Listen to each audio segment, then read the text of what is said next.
okay? Yeah.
Everybody's dropping stuff today.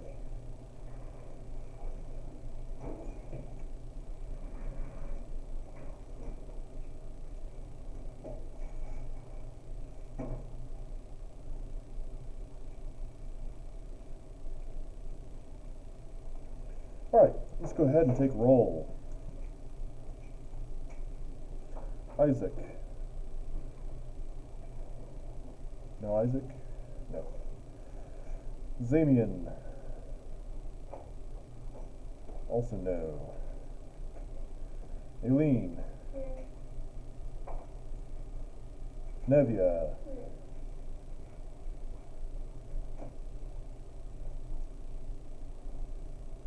Vicente.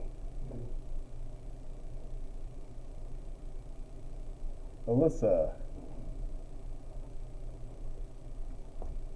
Nope. Mia. Here. Isabella. Yes. And Antonio. All right. So last time we were talking about properties of exponents. And towards the end there, I started saying stuff about radicals. So what we said was, if, for instance, I had the fourth root of x to the eighth, what would we do with our power and our root to get the final answer here?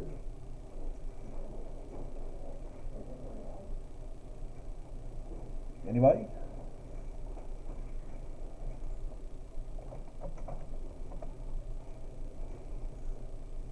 Thank you, Zamian. I didn't realize you were in the stream.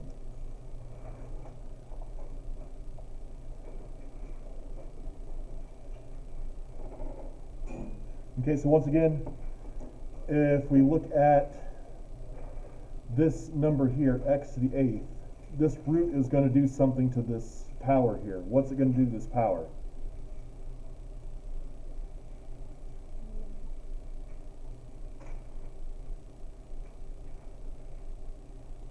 Think about it like this. If we raise a power to a power, so something like x to the second raised to the fourth, if we raise a power to a new power, what do we do between these two exponents? Multiply them, yeah. So this would be x to the what? To the eighth. Now, remember that a root is the opposite of a power. So this will do the opposite of what we did here. Here we multiplied 2 times 4 and we got 8. Here, since it's the opposite, 8 will get divided by the type of root, since it's the opposite of a power. And so we will get x to the what? Second. Yeah. And by the way, Zamian, there's about a 40-second delay between me and you. So you can ask questions, just type them in the chat, but it might take me a second to get to you.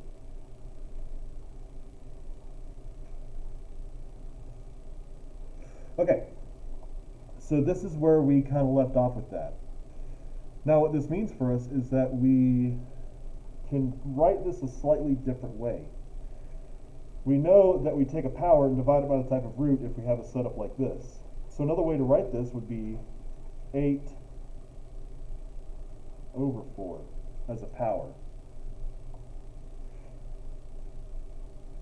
as a fraction, or what we call rational power. Remember that rational ratio means fraction. So obviously 8 over 4, that fraction reduces down to x to the what? 2. Yeah, so this is the same as this. The 4th root of x to the 8th is the same as x to the 8/4. Which means if we have something like the square root of x, whoops, not the x root, the square root of x.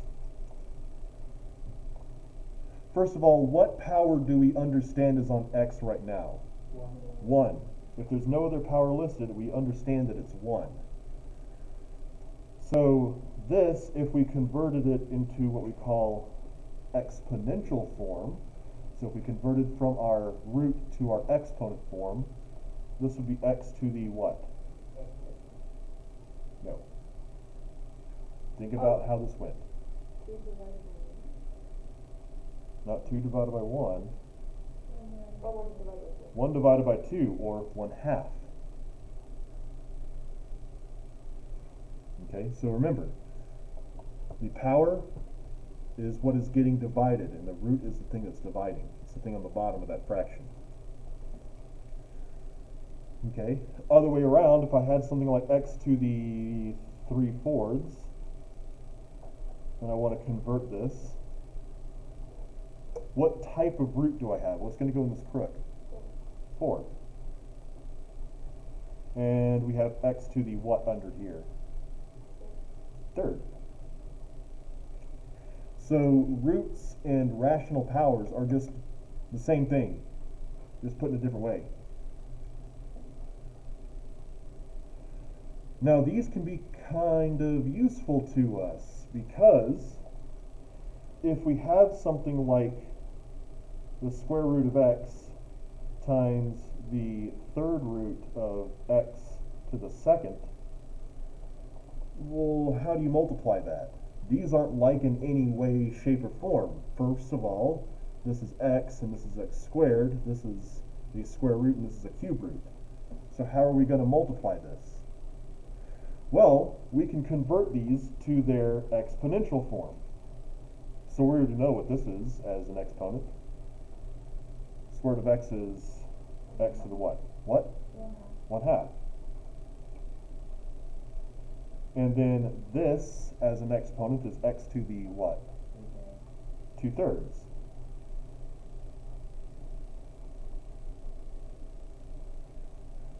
Okay, so we're multiplying these things. Now what do with our exponents when we're multiplying these numbers?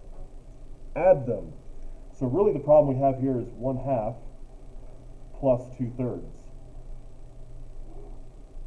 Okay, so let's remember back to some of our elementary math. What do we need to have in order to be able to add fractions? Common denominators. So I got 2 and 3. What's our common denominator going to be? Good. So we can convert these. And remember, whatever we multiply the bottom by, we need to multiply the top by that as well. So now we have 3/6 plus 4/6. So how many sixths do we have altogether? 7 sixths. So this comes out to be x to the 7 sixths, or as a root, what would it be? What root? Okay, 6th root of x to the 7th.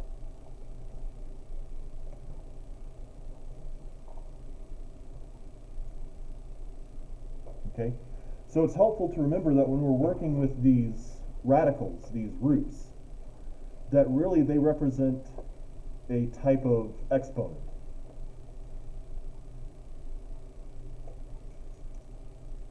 Does this make sense?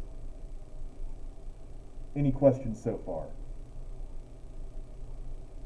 Okay, now let's look at some just straight radicals. If I were to ask you the square root of 16, you'd be able to tell me what? 4, yeah. Yeah, because what we're asking with this square root is what times itself equals 16. Okay, well that'd be 4. Now here's another thing to keep in mind with these. Negative 4 is actually also an answer. Square roots always have 2 answers, unless we have unless we have 0. There's no such thing as negative 0. So we could multiply 4 times 4, and that would give us positive 16. Negative 4 times negative 4 also gives us positive 16, because a negative times a negative is a negative. So both of these are correct answers. If we have square root of negative 16, that's where we start running into some problems. We already know we can't use 4. 4 can't be an answer for it. Negative 4 can't be an answer for it. So what number do we multiply by itself to get negative 16?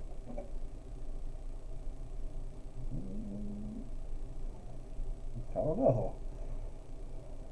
We will get to this eventually, but the answer comes out to be 4i. I think I mentioned that at the beginning of the semester when we were talking about our types of numbers. Remember that this is an imaginary number.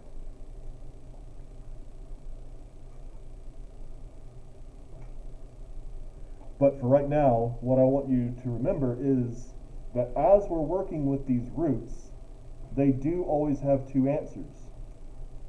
For the most part, I'm going to just ignore the second answer. Okay? So if I ask you square root of 16, you're going to tell me 4. If I ask you square root of 9, you're going to tell me 3.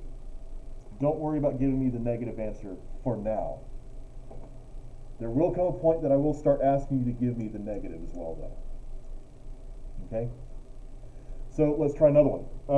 Square root of 81 is what? 9. Square root of, whoops, that's the cube root. Square root of 4. Yeah. Okay, let's see if we can do this one now. Cube root. This isn't square root, this is the cube root of 8. Good. Okay, so yeah, just like a square root asks what times itself equals this number, this is what times itself 3 times equals this number. So yeah, 2. Very good. All right. Here's a trickier one. Square root of 72.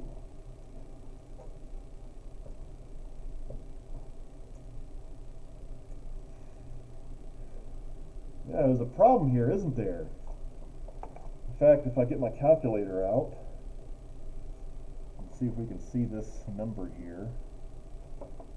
So if I put the square root of 72 into here, I get 8.48528137.4, and it keeps going off this calculator, on and on and on and on and on.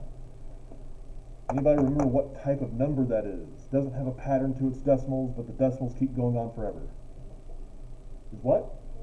Irrational, excellent. This is an irrational number, which means we can't write it like any of our other normal rational numbers. This is a thing like pi. You know, pi is 3.14, so on and so forth. It's one of those numbers we can't write normally. So what do we write for its answer? Well, you could just say, well, I'm going to leave it at square root of 72. But there's another thing that you can do that's actually far more useful. And that is simplify it by factoring. Okay? So remember, factoring has to do with multiply and divide. That's what we said at the beginning of the semester. So what we're going to do here is we're going to start splitting up 72 into separate numbers that would multiply to get it. So give me any two numbers that would multiply to get 72. 9 times 8 is indeed 72. Okay. Now what we're going to do with these numbers is further split them. So what are two numbers that I could multiply together to get 9? 3 and 3. How about 8? 4 and 2. Okay, 4.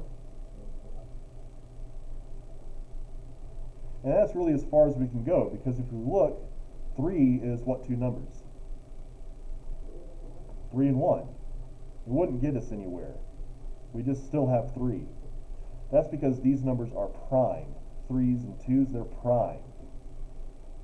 So prime numbers can't be split any further after we get to them. Now this is all the information we need to make this a simplified radical. Here's what we're going to do. This number right here tells us how to make groups of numbers. This tells me I want pairs of numbers, because after all, a square root is asking what times itself will equal this number underneath me. Well, this is times itself. This is times itself. We can make these pairs of numbers. And whatever pairs up like this is able to get outside of this square root. So like this pair of 3s, that means a 3 can come on out of this root.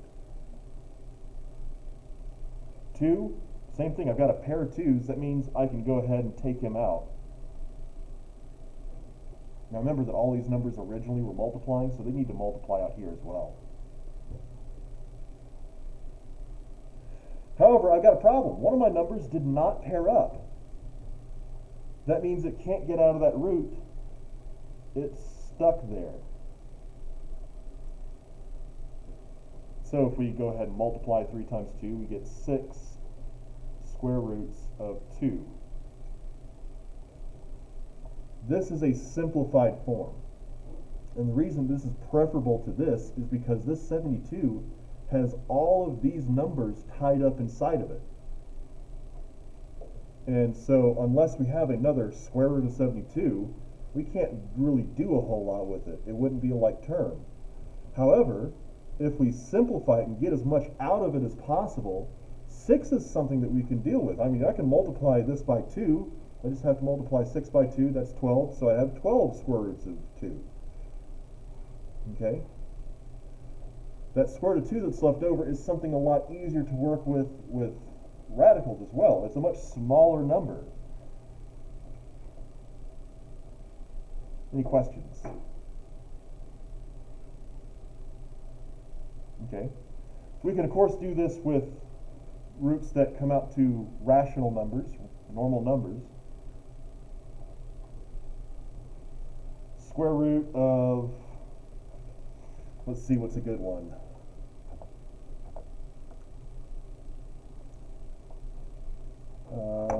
Yeah, 16. Let's do 16 again. Now we already know it comes out to 4, but just bear with me for the example. 16 is what two numbers? 4 and 4. We could do 4 and 4. We can also do 2 and 8. It doesn't matter which ones we do. But let's do 4 and 4 since that's what I heard. 4, of course, is what? 2 and 2. Again, we want to make pairs that we can bring out of here. So I see a pair here and I see a pair here. I can take a 2 out for this pair. I can take a 2 out for this pair. And what is 2 times 2? 4. So this works with any root that you want to use it with. If you factor it down to its prime factors and then look for these pairs of numbers, you can use that to simplify it or even get the answer. Does this make sense? Are there any questions? None? All right. Let's try something else.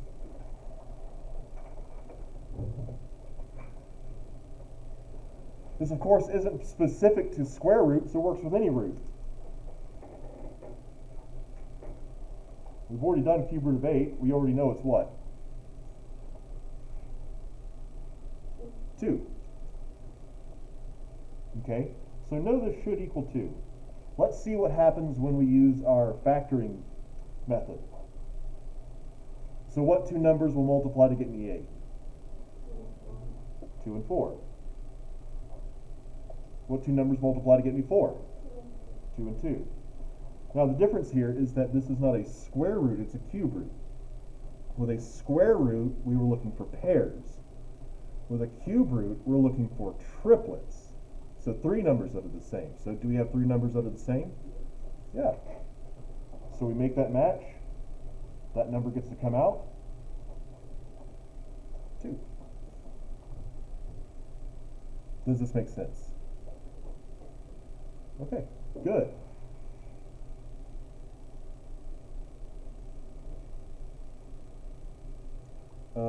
Let's see. I believe another good one is square root of 75. So what 2 numbers multiply to get 75?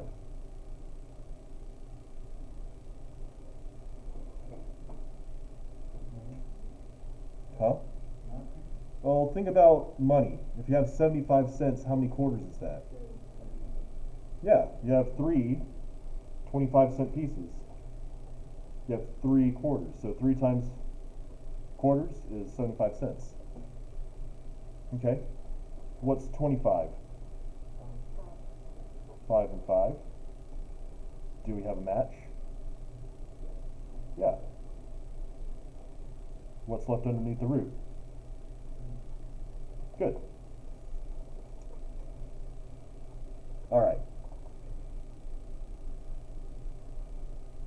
So let's take this next step then. This is a new type of number to us, really, these radicals. And anytime we encounter a new type of number, we want to try and do our operations with it. So add, subtract, multiply, and divide. So let's see if we can do some of these add, subtract, multiply, and divide with these radicals. Let me come up with 2 good ones. Oh, I have my phone. I always have to use this. Let's see, 2.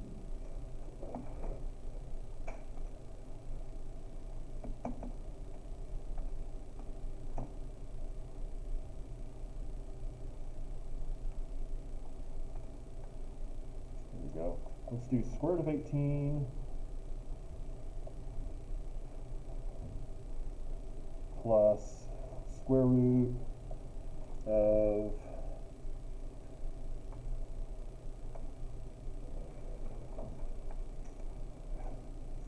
32.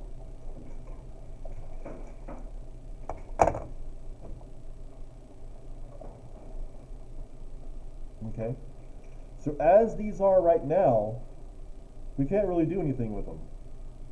Remember that to add or subtract, we need to have like terms. Well, yeah, these are both square roots, but they're square roots of different numbers. So we can't really add them, not as they are now. We could try to simplify them and see if we can find a like term inside. So let's go ahead and do that. So 18. What's 18 split up as? Okay, 6 and 3. That's a good one. 6 is what?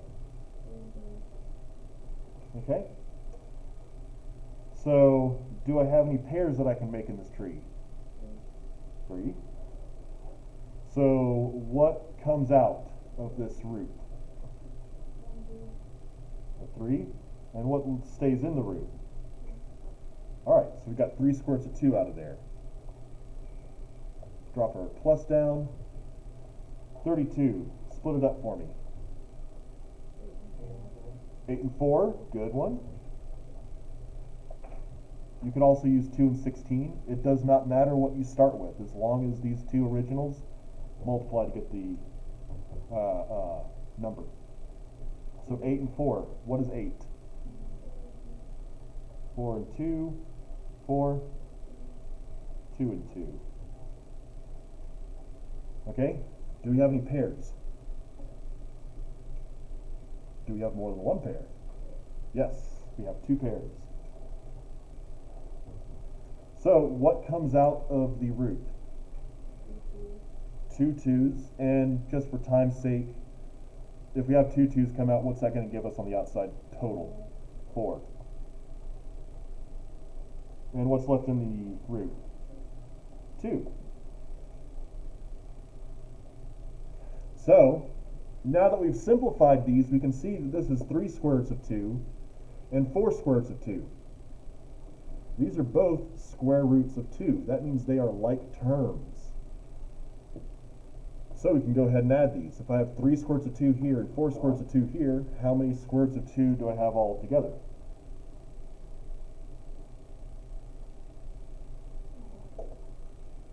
I have 3 of them here, I have 4 of them here. How many do I have all together? 7 square roots of 2.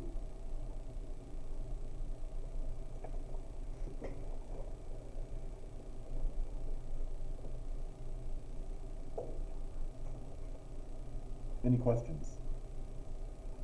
Makes sense? Okay, good.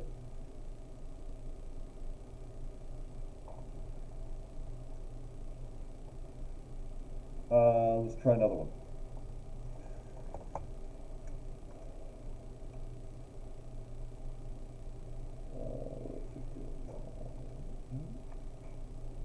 Okay. Square root of 48 minus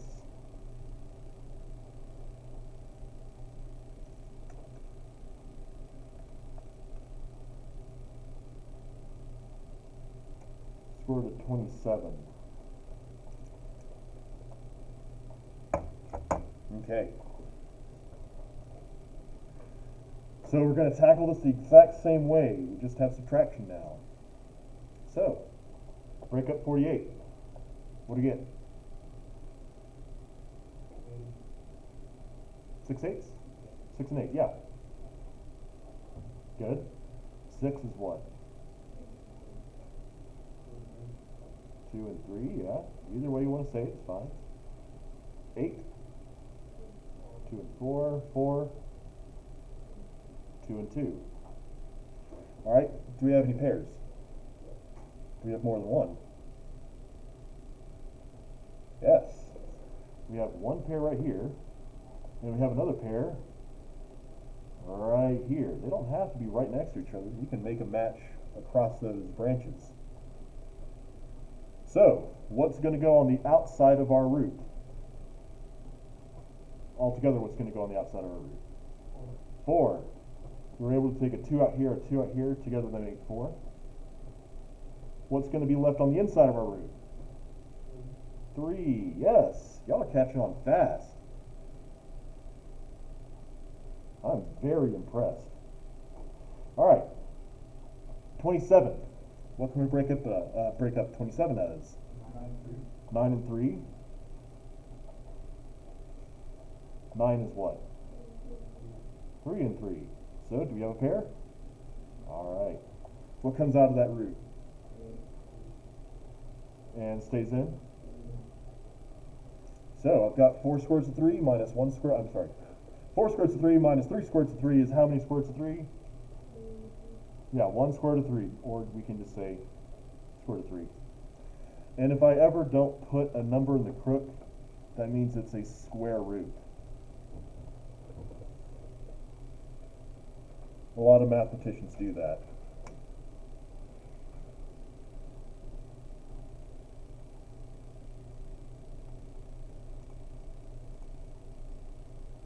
Any questions? Making sense? Seem fine? Okay.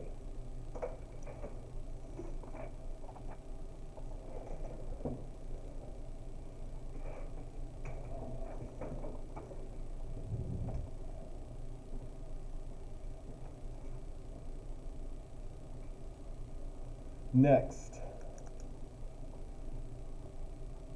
we can add and subtract them. Can we multiply them? Absolutely we can. And the nice thing about this is they don't have to be like terms. We only need like terms to add and subtract. Let's say I have square root of 6 times square root of 12.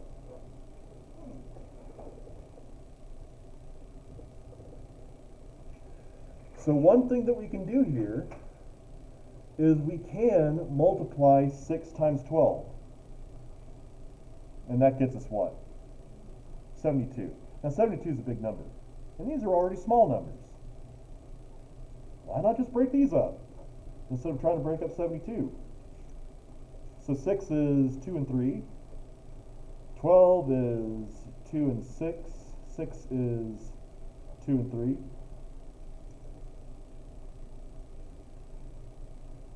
Now remember, when we were making matches, we were breaking things up into things that would multiply together to get this original thing, right? We're still multiplying things together, which means we can make matches across trees.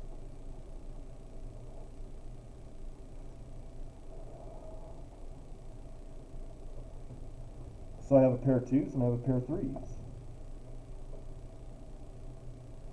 So I bring a 2 out, I bring a 3 out. What's left in? Yeah, 2's the only thing left over, that one right there. So 6 square roots of 2.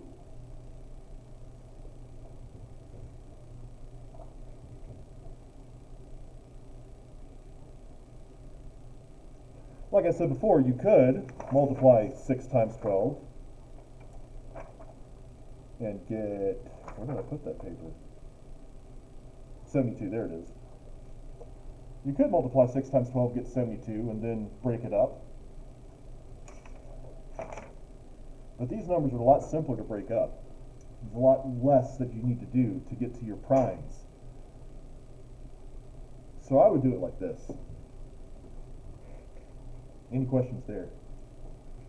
Okay, let's try this. 2 square roots of, let's say, 5 times the square root of 15.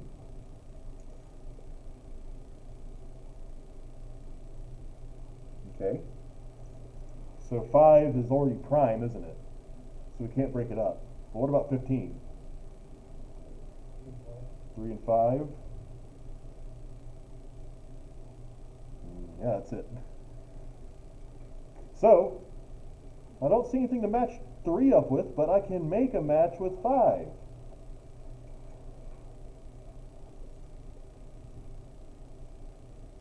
So that 5 gets to come out. Now remember, there's a 2 sitting on the outside of this one. It doesn't go away. It's still sitting on the outside of a root, so it's sitting there next to 5 now, since 5 got to come out along with it. And what's left in my root? 3.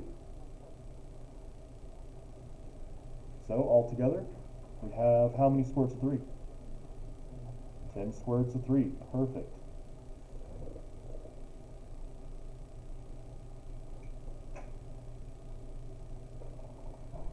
Make sense? Okay. Honestly, when it comes to exponents and whatnot, radicals are some of the easier part. As long as you know your multiplication tables and things like that, you'll do fine on this. You just got to be able to do that factoring part. So last call, any questions about anything we've gone over today? No, it all makes sense? Okay, and of course, this lecture will be posted on YouTube so you can watch it again later. I'm recording it right now. Okay? So I think, yeah, it's Friday. Let's go early today. So y'all have a good weekend. We will continue on with this on Monday. However, before y'all leave, I am posting a review for Mr. Murzinski's test. So Mr. Murzinski will be giving that test next week. I'll be posting a review. I'll email it to everybody later today. Okay? And so I want y'all to get that done and turned back into me by Monday. Not Monday, Wednesday. That's for the extra credit, right? For my class, it won't be extra credit, it'll be a grade. He has his own review. He might be giving that one for extra credit. I don't know. But mine, that review will be for a grade. So I want that turned in by Wednesday. And on Monday, we'll have a talk about the review as well. Yes, ma'am. So I attended a tutoring session, it was like Mr. Garcia's tutoring session. Do you do extra credit or no? Because he gave it to us and he's like, if the teacher gives it to you, then great, but if not, then. I could try to make room for it. I don't have any room in there right Okay. now. It's no problem, I have it whenever. And then Wednesday and Friday, I will be competing in the rodeo, so I won't be here. Okay. Is there a way, are you gonna record everything? Yes. Okay. So you see this right now? This is broadcasting to the Zoom students right now, and Zamian's out for the day, so he's attending to the class. So Okay. this streams it live, Okay. but at the same time, now if I end this stream,